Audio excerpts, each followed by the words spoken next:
ගැන සම්යෝ මේ දවස් ටිකේ මචං අපේ පුවිදේකෙන් මාර කැණීම් වගේක් කරනවා ඈ මොකද්ද මේ පුයිදේ මං ඇහුවෙත් අදයිනි බා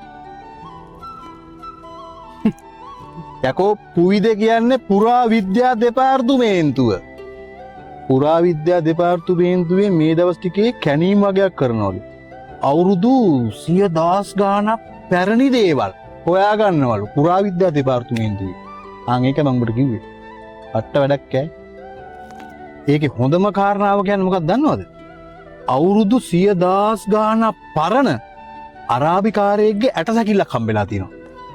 ඒක තමයි පුදුමේ. ඕක පුදුමයට දෙයක් නෑ බං ඕක අනිවාර්යයෙන්ම සේතමාවතේ අතරමං වෙච්ච එකක් වෙන්න ඇති. හරි. එහෙනම් ඔබ කියපන් බලන්න පුවිදේකෙන් කොහොමද හරියටම කියන්නේ මේක අරාබිකාරයෙක්ගේ ඇටසැකිල්ලක්මයි කියලා?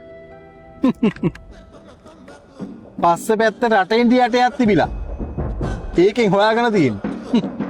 නෑ අම්මපා කියන් අසියෝ